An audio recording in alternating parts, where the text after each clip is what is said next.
She didn't look like she belonged.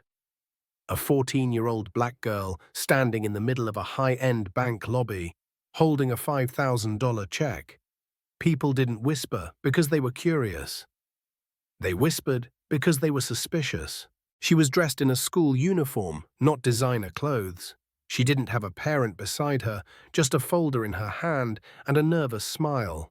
The manager's eyes narrowed the moment she saw her. A scholarship check?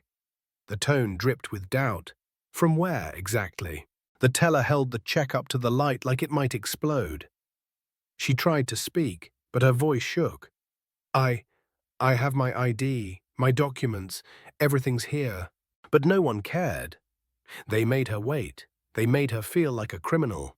What they didn't know was this. She wasn't just another teenager. And she wasn't alone.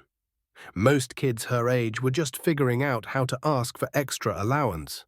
Jasmine Porter was figuring out how to stand on her own. At just 14, Jasmine had already become a name at Westridge Academy, a school not known for handing out praise lightly. She was smart, but not the show-off type, disciplined, but never robotic.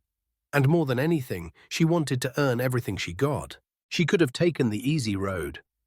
Her mother, Naomi Porter, was one of the most respected financial minds in the country, founder of a multi-million-dollar firm, keynote speaker, consultant to Fortune 100 CEOs.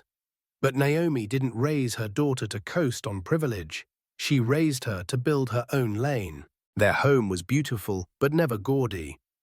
No gold-plated sinks, no marble statues, just books, warm lighting, and the kind of quiet elegance that says, we don't need to prove anything.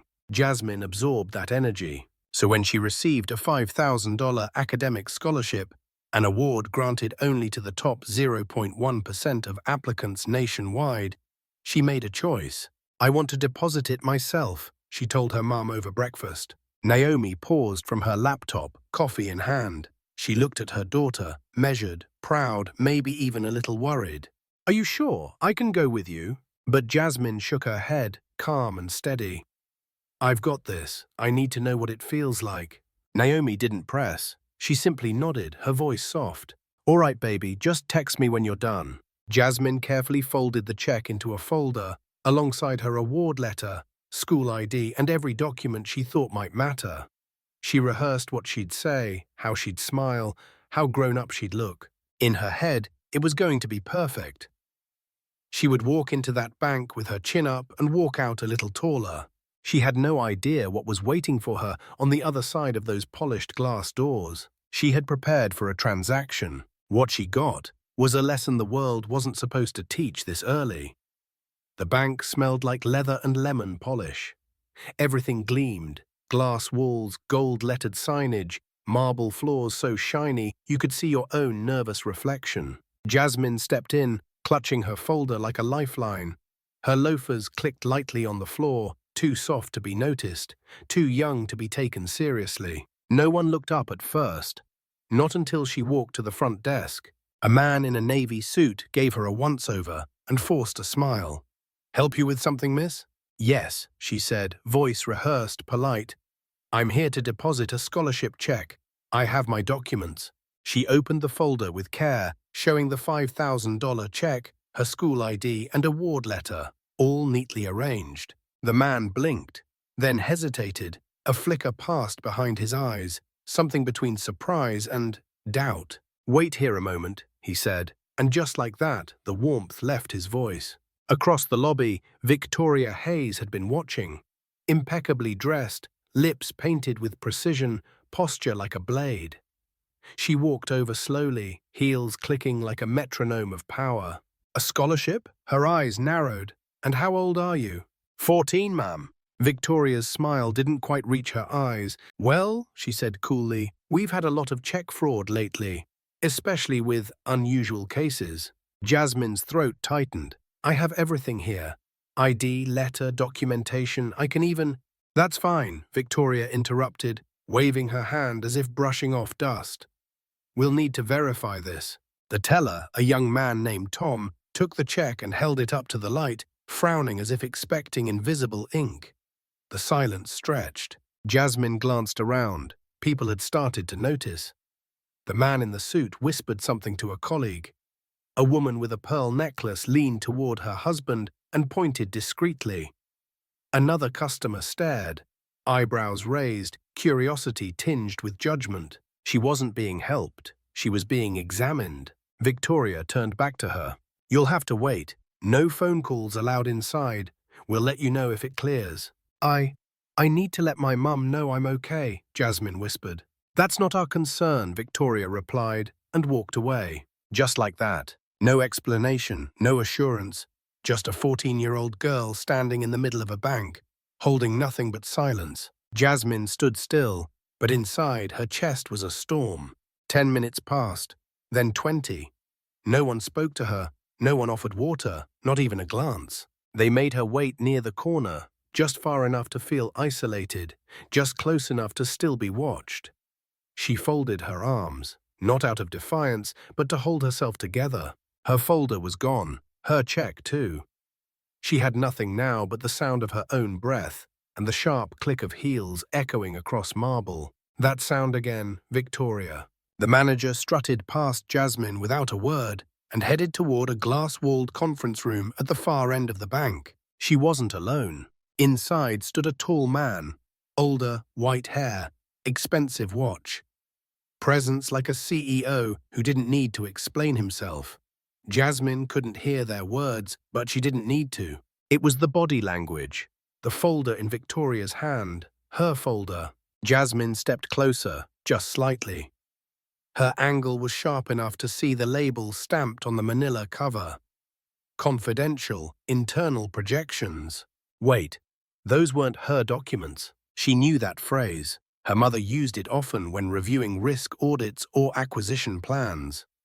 Naomi had even warned her weeks ago about a possible breach at a competitor bank. The name came back like a snap of cold air. Harrison Wells, CEO of Meridian Banking Group. He wasn't supposed to be here. He was supposed to be across town, running a bank that was hemorrhaging clients ever since Naomi's firm took the lead. And yet here he was, in secret, with Victoria, being handed a folder Jasmine knew didn't belong in this meeting. Her stomach turned. This wasn't just rudeness anymore. This wasn't just a girl being profiled. This was something bigger. Jasmine's instincts kicked in. She reached into her backpack and pulled out the small leather-bound notebook she carried everywhere. Her mum called it her observation log. Jasmine called it her armor. She flipped to a clean page and began to write. 2:37 p.m. Victoria Hayes enters meeting with male executive. Hands off confidential folder, not mine. Label visible, internal projections. Executive matches description of Harrison Wells, as per Mum's Forbes article last month. Her handwriting was fast but steady. Her heart? Not so much. She didn't know what was inside that folder, but she knew one thing with absolute certainty. Victoria Hayes wasn't just humiliating a child. She was betraying the company from the inside. She had barely finished writing when the atmosphere in the bank shifted. Victoria exited the glass room with a smile that didn't reach her eyes, like someone who had just gotten away with something. Her heels clicked louder this time, like punctuation. She didn't look at Jasmine, but she spoke, quietly. To the teller, to the guard. Jasmine couldn't make out the exact words, but she caught enough. Keep an eye on her. Don't let her leave. That was when the guard moved. Big man, dark uniform, walked with purpose. He didn't ask if she was okay, didn't ask what she needed. He just stepped behind her, hands folded in front, pretending to look casual. But he wasn't there for safety. He was there for control. Jasmine's spine stiffened. They hadn't told her she could sit. They hadn't asked if she was cold. She was 14, alone, and being watched like a shoplifter in a designer store. Her hands clenched at her sides. She refused to cry. If she cried, they'd say she was emotional. If she got angry, they'd say she was aggressive. So she did the only thing she'd been taught to do. Stay still. Stay sharp. The whispers started again. Two women near the ATM paused their conversation and glanced over. A man checking his watch looked at her, then looked away like she was part of the wallpaper, something not to be noticed. something to be avoided. And still, the guard stood there, not helping, just looming. Jasmine's mind raced. Did they think she was going to run? That she was some kind of threat? She looked down at her shoes, her school-issued loafers, her ID badge still clipped to her blazer. She didn't even have her phone. It was in her locker at school, like it was supposed to be. She was just a kid. A kid with a folder, a kid with a dream, a kid who walked into the wrong place thinking she'd be treated fairly. Every tick of the wall clock scraped her nerves raw. "You're not welcome here." No one had said it out loud, but everything screamed it. The way they stared, the way they avoided eye contact, the way Victoria whispered as if Jasmine couldn't hear through glass. But Jasmine heard. She heard everything. And even though her legs ached from standing too long, and her jaw was clenched tight enough to hurt, she stayed right where she was, because she knew something they didn't. This wasn't just about her anymore. It was about what she'd seen, and who was about to walk through that door. The door opened. No chime, no grand announcement, just presence. It swept through the room before she even spoke. Polished heels, a tailored navy coat, a leather bag slung effortlessly on her shoulder, and a gaze that sliced through silence like glass. Naomi Porter had arrived. The room didn't know what to do with her. Tellers straightened their ties. A customer stood aside without being asked. Even the security guard who'd been watching Jasmine shifted, suddenly unsure of himself. But Naomi's eyes were locked on one person. Jasmine. Her daughter turned, trying to hold it together. Tried not to cry. "Not now." "I'm fine," Jasmine said softly, "but I need to tell you something. Right now." Naomi moved to her side, gently placing a hand on her daughter's back. "I'm listening." And Jasmine told her. Every word, every second, every look, every insult, every humiliating pause.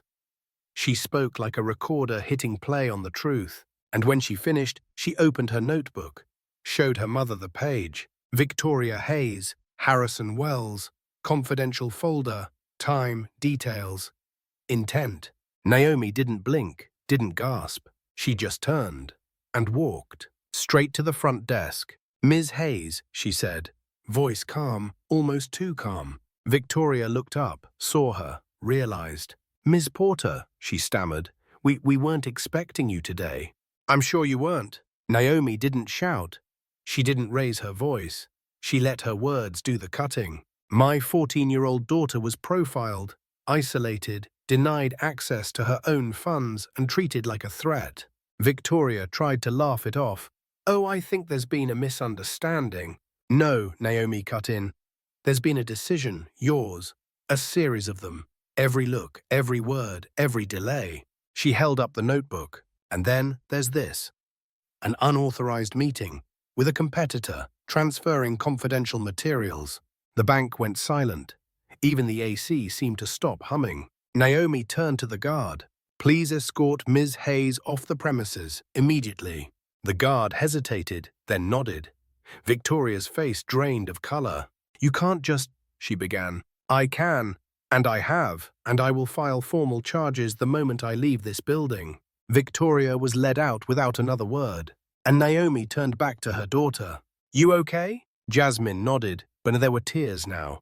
Not of fear, of release. Naomi smiled, brushed a curl from her daughter's forehead. "Let's go home." But Jasmine, she wasn't thinking about headlines. She was back at Westridge Academy, sitting in the school library, flipping through the same leather notebook that had once felt like armor, and now felt like a weapon turned into wisdom. It still smelled faintly like ink and courage. That afternoon in the bank had changed everything. Not just for her, not just for her mother, but for the institution itself. The board of directors conducted a full investigation. Victoria's actions weren't just unethical, they were illegal. The data she had passed to Harrison Wells included projected mergers and client vulnerabilities. Her entire department was quietly dismantled and restructured. Naomi didn't just walk away with her daughter's dignity intact. She walked away with leverage and used it for something far greater. She didn't press charges for PR, she used the moment to force change. Mandatory equity training was implemented across every branch. Anonymous reporting systems were created for bias or misconduct. And perhaps most importantly, a culture audit exposed patterns that had lived in silence for too long. Victoria's absence left a vacancy, and that vacancy was filled by someone who remembered Jasmine clearly. Melody Pham. She'd been the only teller who offered Jasmine a tissue while she stood alone that day. The only person who didn't look at her like a problem to be solved. Now, she was the new branch manager. The office that once felt cold and indifferent now had a framed quote behind the front desk. Power means nothing if it isn't used to protect the powerless. Jasmine visited once, not to relive the moment, to reclaim it. She walked in, chin up. Melody greeted her with warmth and zero hesitation. She didn't need to say much. Just this: "Thank you. You didn't have to speak up. But because you did, a lot changed." Jasmine smiled, nodded, and walked out, feeling taller than ever. A month later, Jasmine was invited to speak at a student leadership event. She stood in front of a full auditorium, hands slightly shaking but voice clear. She told her story, not just the humiliation, but what it uncovered: the silence, the looks, the decisions that weren't accidents, the folder, the betrayal, and the moment her mother walked in and didn't flinch.